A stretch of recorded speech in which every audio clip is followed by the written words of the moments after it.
Bismillahirrahmanirrahim. Assalamualaikum warahmatullahi wabarakatuh. Selamat pagi anak-anakku yang soleh solihah. Selamat bertemu kembali dengan Pak Agus di pembelajaran tema 6, subtema 1, pembelajaran ke-1.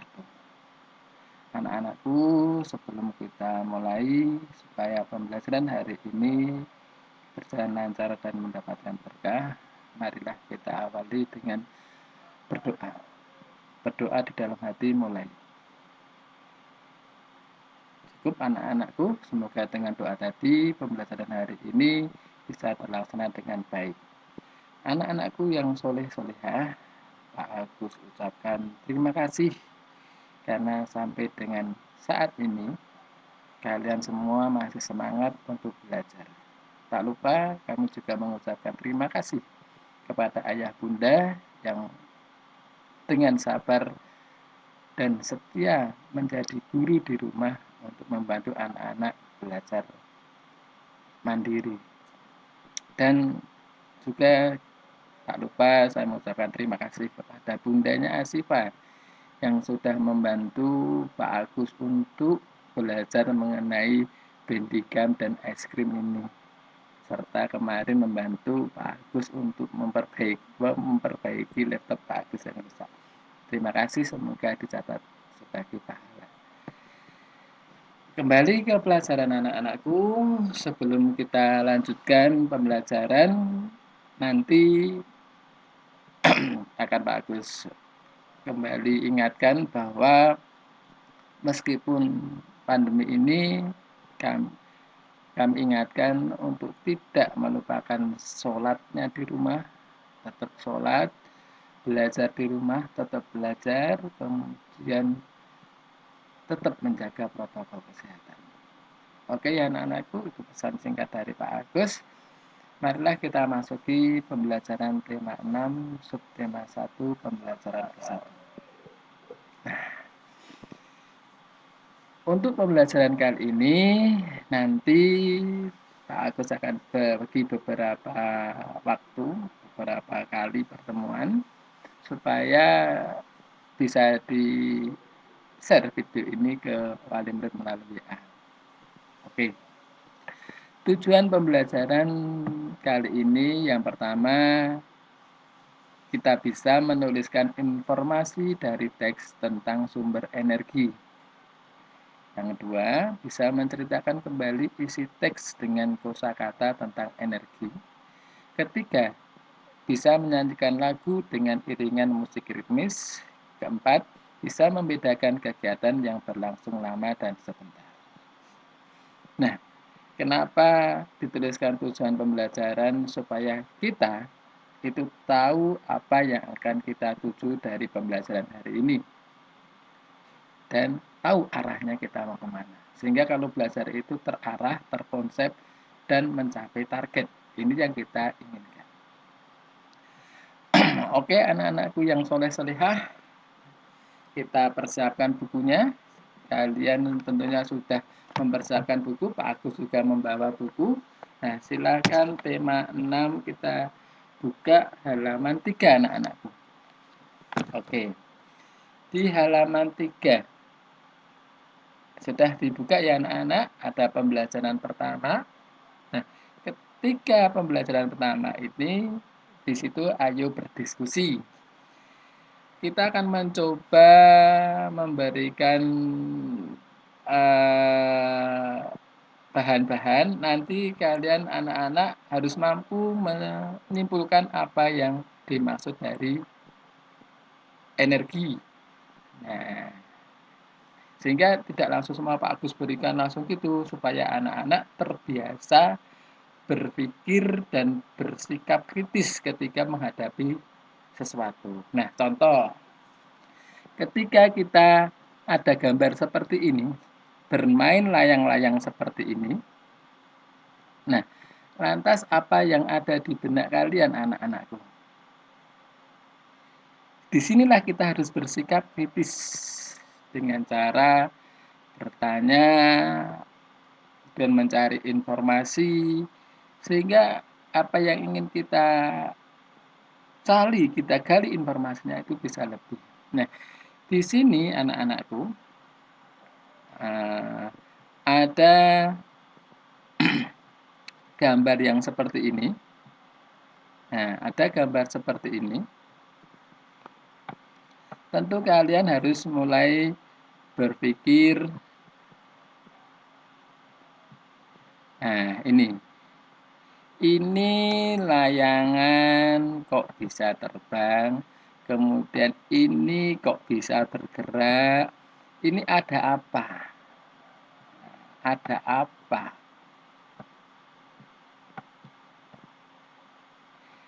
Mulai sekarang kita harus bersikap kritis.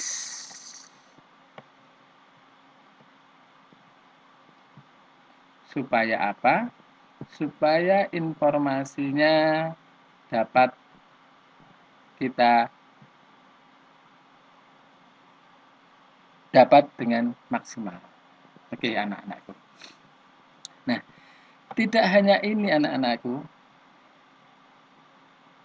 Tidak hanya ini ya.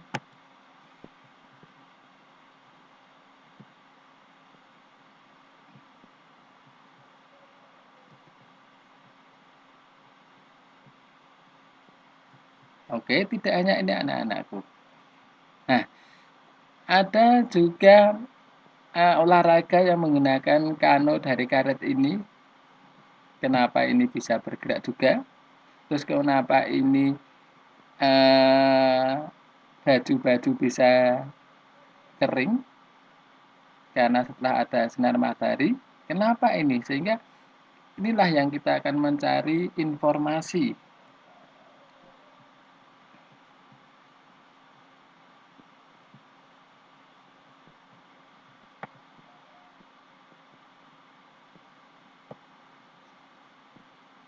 Oke, anak-anakku.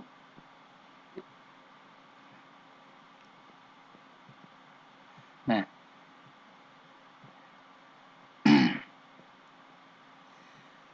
selanjutnya,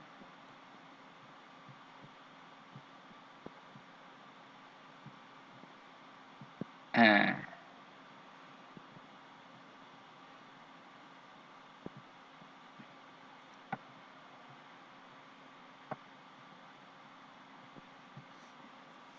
sehingga nanti kita bisa menyimpulkan apa yang dimaksud dengan energi, apa yang dimaksud dengan sumber energi, harus kita gali informasi itu. Nah, untuk menggerakkan sebuah benda,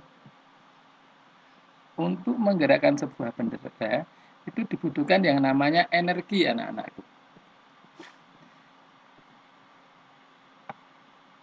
Nah, pertanyaan dari yang muncul di benak kita harus kita biasakan itu bertanya mengenai apa itu energi dan dari mana sumber energi itu.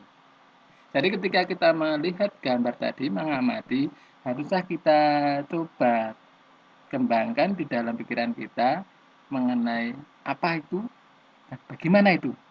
Kita harus mulai bersikap kritis ya anak-anakku. Nah, untuk mengetahui mengenai energi dan sumber energi, maka mari kita baca buku paket halaman 3 anak-anak. Oke, buku paket halaman 3.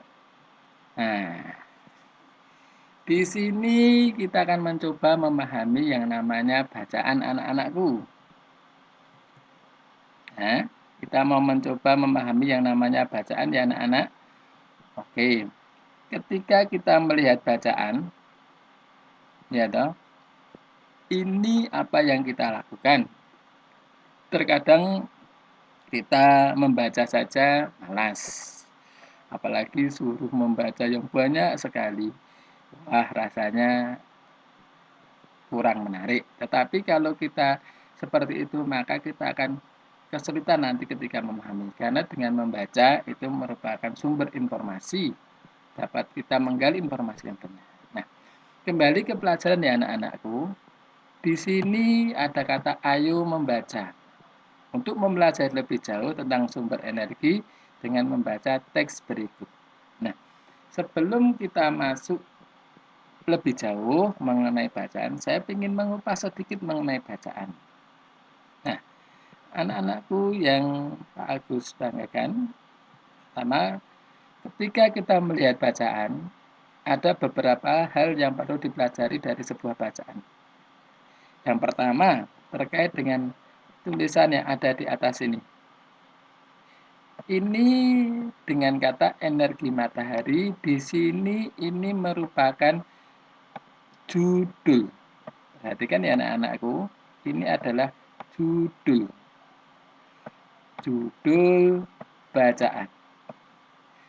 Nah, judul bacaan itu biasanya ditulis di atas, kemudian di tengah-tengah. Diawali dengan huruf besar. Ini adalah judul. Selanjutnya kita mengarah ke bawahnya. Nah, anak-anak ada 1, 2. Ini disebut dengan paragraf. Saya ulangi anak-anakku, ini disebut dengan paragraf.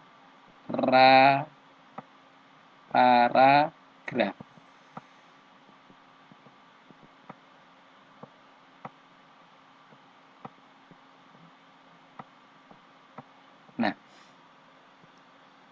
paragraf itu apa anak-anakku? Paragraf itu terdiri dari beberapa kalimat.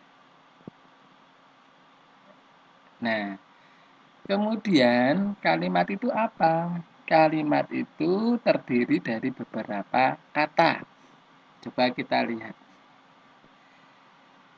Dalam menulis paragraf, ini anak-anakku, ini menjorok ke tengah 4 ketukan. Diawali dengan huruf besar. Inilah ciri-ciri dari paragraf. Tadi paragraf terdiri dari beberapa kalimat. Coba kita lihat. Kalimat itu yang seperti apa? Ingat ya anak-anakku, kalimat itu diakhiri dengan tanda titik. Kita lihat. Matahari sangat penting. Matahari sangat penting bagi kehidupan manusia, hewan, dan tumbuhan. Ada kata tumbuhan terus titik. Ini satu kalimat anak-anak. Dalam membuat kalimat itu minimal harus ada subjek dan predikat. Ini minimal. Nah, akan lebih lengkap lagi ada subjek, predikat, objek, dan sebagainya. Nah, kembali ke sini, ada berapa kalimat di dalam paragraf yang pertama ini?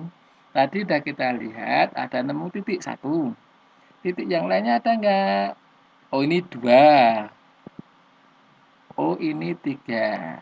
Berarti dalam satu paragraf ini, paragraf pertama ini terdiri dari 1, 2, 3 kalimat anak-anakku. Ya, ini paham mengenai paragraf. Nah, paragraf ini dibacaan ini ada 1, 2. Oke anak-anakku, anak-anak yang soleh masih semangat ya. Nah, kembali ke pelajaran anak-anakku, saya hapus dulu. Nah,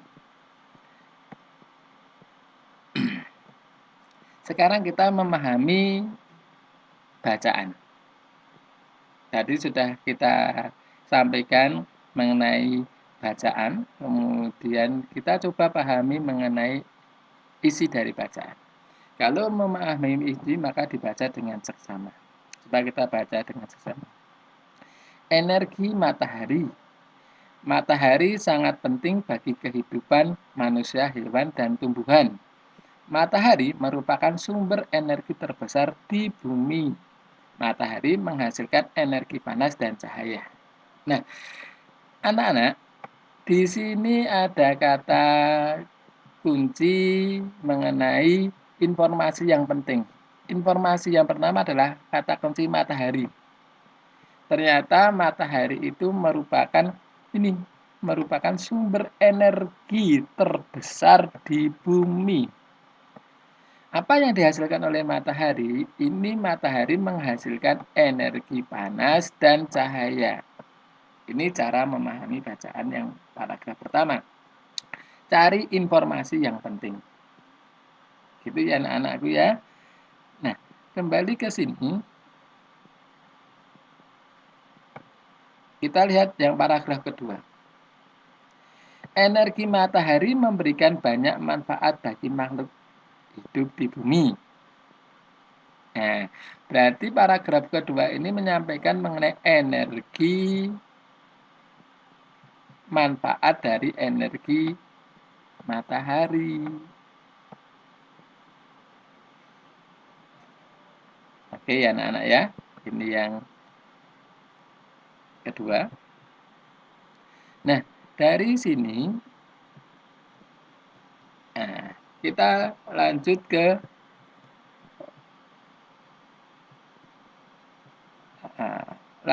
ke bacaan selanjutnya. Oke anak-anak ya, kita mencoba lanjut ke pembelajaran bacaan yang kedua.